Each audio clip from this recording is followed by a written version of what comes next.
ہمارے چینل سے جڑنے کے لیے یوٹیوب پر آسان تفسیر قرآن سبسکرائب کریں۔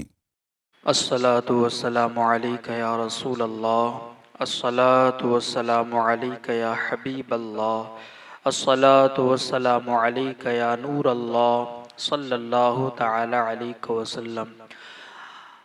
اللہم افتح علینا حکمتک وانشر علینا رحمتک یا ذا الجلال والاکرام۔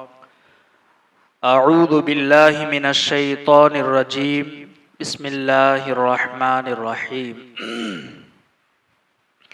فَإِنْ حَاجُّوكَ فَقُلْ أَسْلَمْتُ وَجْهِيَ لِلَّهِ وَمَنِ اتَّبَعَنِ وَقُلْ لِلَّذِينَ أُوتُوا الْكِتَابَ وَالْأُمِّيِّينَ أَأَسْلَمْتُمْ فَإِنْ أَسْلَمُوا فَقَدِ اهْتَدَوْا وَإِنْ تَوَلَّوْا فَإِنَّمَا عَلَيْكَ الْبَلَاغُ وَاللَّهُ بَصِيرٌ بِالْعِبَادِ۔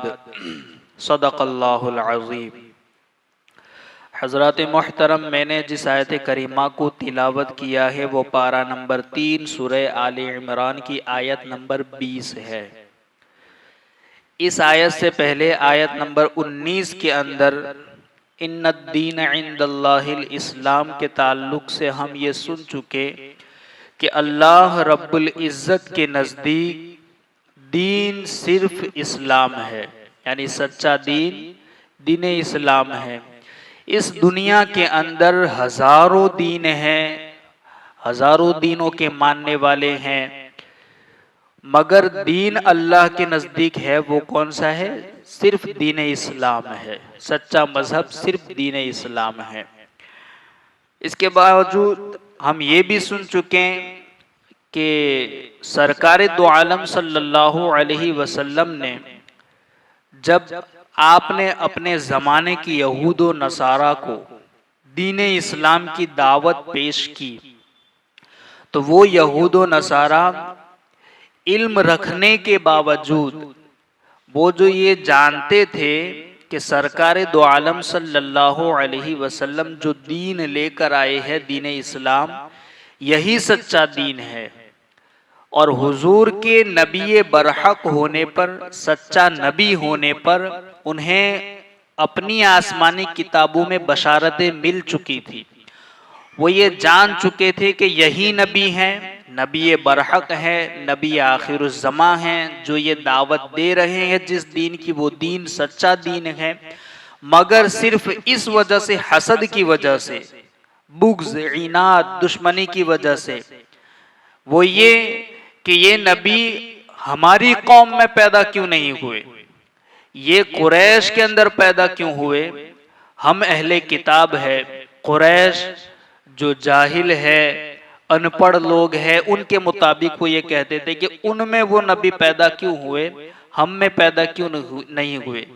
تو یہ حسد تھا، اس کی وجہ سے نبی کو نبی جاننے کے باوجود بھی انہوں نے حضور کی دعوت کا انکار کر دیا۔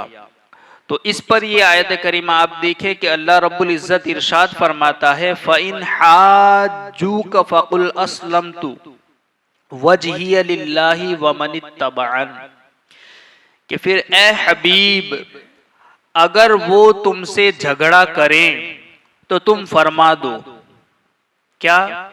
میں تو اپنا منہ اللہ کی بارگاہ میں جھکائے ہوئے ہوں، اور میری پیروی کرنے والے بھی، یعنی میری پیروی کرنے والے بھی اللہ کے سامنے اپنے سر کو جھکاتے ہیں۔ اور اے حبیب اہل کتاب یعنی یہود و نصارہ اور ان پڑھوں سے فرما دو کیا تم بھی اسلام قبول کرتے ہو؟ پھر اگر وہ اسلام قبول کر لیں جب تو انہوں نے بھی سیدھا راستہ پا لیا، اور اگر یہ منہ پھیریں تو یہ تمہارے اوپر تو صرف حکم پہنچا دینا لازم ہے، اور اللہ بندوں کو دیکھ رہا ہے۔ یعنی کہ جب دین پہنچا دیا، دین کی دعوت دی جا رہی تھی ان یہود و نصارہ کو، تو انہوں نے علم رکھنے کے باوجود نبی کی دعوت کا انکار کر دیا۔ تو سرکار دو عالم صلی اللہ علیہ وسلم ان سے بحث کرتے تھے، دلیلیں دیتے تھے، تو اللہ رب العزت نے ارشاد فرمایا کہ اے نبی، اے حبیب صلی اللہ علیہ وسلم، تمہیں انہیں حجت اور دلیلیں دینے کی ضرورت نہیں ہے، تم نے انہیں دعوت پیش کر دی، اب قبول نہیں کی تو تمہیں ان پر دلیلیں دینے کی ضرورت نہیں ہے، کیونکہ تم پر تو صرف پہنچا دینا لازم تھا، آپ نے پہنچا دیا۔ اب آپ بلا وجہ اپنے لفظوں کو برباد نہ کرے یا اپنے قیمتی اوقات کو ضائع نہ کرے، لفظی بحث نہ کرے، الجھ کر ان سے باتیں نہ کرے، کیونکہ وہ یہود و نصارہ حسد کی وجہ سے نہیں مانتے، تو آپ بلا وجہ اب کسی لفظی بحث میں مبتلا ہو کر کے اپنے قیمتی وقت کو ضائع نہ کرے، بلکہ آپ اب اپنے عقیدے کا اور اپنے ماننے والوں کے عقیدے کا کھل کر کے اعلان کر دے کہ میں اور میرے چاہنے والے تو اللہ کے سامنے جھکنے والے ہیں۔ جب آپ کھلے طور پر یہ اعلان کر دو گے تو نفسیاتی طور پر ان پر یہ اثر پڑے گا یہود و نصارہ کو کہ ہمارے ہزاروں حیلے بہانے کوششیں کرنے کے باوجود انہیں تو کوئی فرق ہی نہیں پڑتا، دن بدن اسلام کے ماننے والے اسلام کو قبول کر رہے ہیں، ان کے فالوور بڑھ رہے ہیں، اسلام دن بدن ترقی کر رہا ہے، تو یہ نفسیاتی طور پر ان پر یہ اثر پڑے گا اگر آپ اعلان کر دو گے، اور جب یہ اثر پڑے گا تو ان کے حوصلے پست ہو جائیں گے۔ اور دوسرا اس میں یہ کہا گیا کہ انہیں ایسا اگر محسوس ہوتا ہے کہ ہمیں بار بار دعوت اس لیے دی جا رہی ہے کہ حضور کو ہماری ضرورت ہے، ایسا بھی نہیں ہے، آپ یہ واضح کر دیں کہ اللہ رب العزت کو اور اللہ کے حبیب کو، جو آپ کو یہ بار بار رسول اللہ صلی اللہ علیہ وسلم اسلام کی دعوت دے رہے ہیں، تو اس لیے نہیں کہ وہ آپ کی سنگت اختیار کر کے اپنی تقویت میں اضافہ کرنا چاہتے ہیں، نہیں، بلکہ وہ دعوت تو اس لیے دے رہے ہیں تاکہ آپ کا فائدہ ہو۔ تم اسلام قبول کر لو، فَإِنْ أَسْلَمُوا فَقَدْ اهْتَدَوْا، اگر قبول کر لو گے تو ہدایت پا جاؤ گے، راہ راست مل جائے گا، سیدھا راستہ مل جائے گا، ہدایت پا جاؤ گے۔ وَإِنْ تَوَلَّوْا، اور اگر تم اس سے منہ پھیر لوگے، فَإِنَّمَا عَلَيْكَ الْبَلَاغُ، تو میرا کچھ بگڑنے والا نہیں، بلکہ مجھ پر تو صرف پہنچا دینا تھا جو میں نے پہنچا دیا، اب قبول کرنا نہ کرنا وہ آپ کے اوپر ہے۔ وَاللَّهُ بَصِيرٌ بِالْعِبَادِ، اور اللہ دیکھنے والا ہے بندوں کو۔ دیکھیں، فَإِنْ حَاجُّوكَ، پھر اگر وہ تم سے جھگڑا کریں، دین اسلام کی حقانیت بیان کرنے کے بعد فرمایا کہ اے حبیب صلی اللہ تعالی علیہ وسلم، اگر وہ تم سے تمہارے یا اسلام کے حق ہونے کے بارے میں جھگڑا کریں تو تم انہیں فرما دو کہ تم مانو یا نہ مانو، مجھے اس سے کوئی فرق نہیں پڑتا۔ یہ کون کہہ رہا ہے؟ اللہ اپنے محبوب سے کہہ رہا ہے کہ تم انہیں فرما دو کہ میں نے جو دعوت دی ہے، اب اس دعوت کو تم مانو یا نہ مانو، قبول کرو یا نہ کرو، اس سے مجھے کوئی فرق نہیں پڑتا، میں اور میرے پیروکار تو اللہ تعالیٰ کے فرما بردار اور مطیع ہیں۔ نیز ان اہل کتاب یعنی یہودیوں، عیسائیوں اور ان پڑھوں سے، یعنی ان پڑھ اہل کتاب اور مشرکوں سے مزید یہ بھی فرما دو، کیا ہماری طرح تم بھی اسلام قبول کرتے ہو؟ تم ان سے پوچھ لو کہ کیا تم بھی اسلام قبول کرتے ہو؟ اگر یہ اسلام قبول کر لیں تب تو یہ بھی سیدھی راہ والے ہو جائیں، لیکن اگر یہ اسلام قبول کرنے سے منہ پھیرے تو تمہاری شان میں کوئی فرق نہیں پڑتا۔ اگر وہ ماننے سے انکار کر دے تو آپ کی شان میں اس سے کوئی فرق نہیں پڑتا، اور نہ تمہارے اجر و ثواب میں کوئی کمی واقع ہوتی ہے، کیونکہ تمہارے اوپر تو اللہ تعالی کی طرف سے صرف اتنی ذمہ داری ہے کہ تم اللہ عز و جل کا حکم انہیں پہنچا دو۔ بقیہ ان کا معاملہ اللہ عز و جل کے حوالے کر دو، اللہ عز و جل انہیں اور اپنے سب بندوں کو دیکھ رہا ہے کہ کون کس وجہ سے انکار کر رہا ہے، کون کس وجہ سے منہ پھیر رہا ہے۔ ان الذین یکفرون بآیات اللہ ویقتلون النبیین بغیر حق ویقتلون الذین یأمرون بالقسط من الناس فبشرہم بعذاب علیم۔ بے شک وہ لوگ جو اللہ کی آیتوں کا انکار کرتے ہیں اور نبیوں کو ناحق شہید کرتے ہیں اور انصاف کا حکم کرنے والوں کو قتل کرتے ہیں، انہیں دردناک عذاب کی خوشخبری سنا دو۔ اس میں 3 چیزوں کو بیان کیا گیا۔ جو لوگ اللہ کی آیتوں کا انکار کرتے ہیں، جو لوگ انبیاء کرام علیہم السلام کو ناحق شہید کرتے ہیں، اور جو لوگ انصاف کا حکم دینے والوں کو قتل کرتے ہیں، ان 3 چیزوں کو بتایا گیا۔ یہاں بنی اسرائیل کے 3 جرموں کا ذکر ہے، ان کے جو جرائم تھے، جو انہوں نے جرم کیے تھے بنی اسرائیل، یعنی حضور کے زمانے سے پہلے جو یہود و نصارہ تھے، وہ بنی اسرائیل، ان کے 3 جرموں کو یہاں ذکر کیا گیا۔ پہلا، اللہ عز و جل کی آیات کا انکار کرنا، یہ کفر ہے۔ قرآن کی کسی بھی آیت کا انکار کرنا کیا ہے؟ کفر ہے۔ چاہے آپ قرآن کی کسی ایک آیت کا انکار کریں، چاہے قرآن کی ہر آیت کا انکار کریں۔ کافر یا کفر ہونے کے لیے تمام آیتوں کا انکار کرنا ضروری نہیں، اگر کوئی صرف ایک آیت کا بھی انکار کر دیتا ہے تو وہ کافر ہے۔ قرآن کی ہر آیت کو ماننا، اس پر ایمان رکھنا مومن بنے رہنے کے لیے ضروری ہے۔ دوسرا، انبیاء کرام علیہم السلام کو شہید کرنا، جو ان کے باپ داداؤں نے کیا تھا۔ نمبر 3، انصاف کا حکم دینے والوں کو قتل کرنا۔ چنانچہ بنی اسرائیل نے ایک مرتبہ صبح کے وقت 43 نبیوں کو، انبیاء کرام علیہم السلام کو، 43 انبیاء کو صبح کے وقت ناحق شہید کر دیا تھا۔ 43 نبیوں کو، یہ بنی اسرائیل۔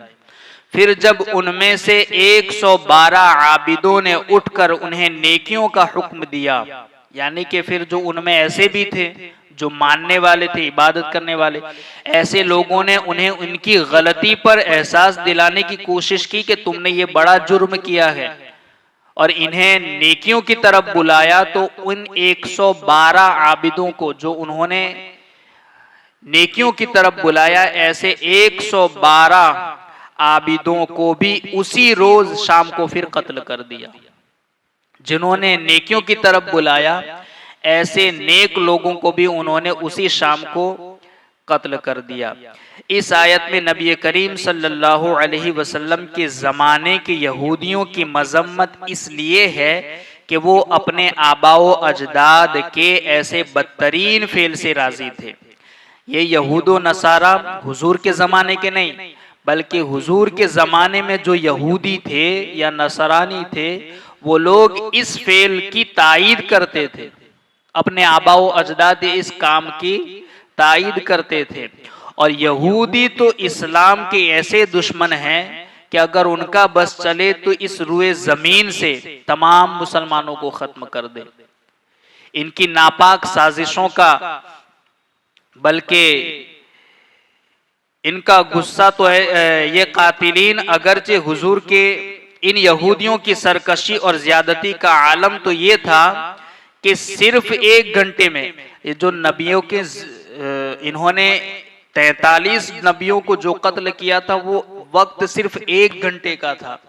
1 گھنٹے میں انہوں نے صبح کے وقت میں 43 نبیوں کو شہید کر دیا تھا، اور اس پر بنی اسرائیل کے غلاموں جن کی تعداد 112 تھی، انہوں نے امر بالمعروف اور نہی عن المنکر کی، یعنی کہ انہوں نے اچھے کام کا حکم دیا اور برائی سے انہیں روکا، تو پھر ان لوگوں کو بھی ناحق شہید کر دیا، اور ان پر یہودیوں کو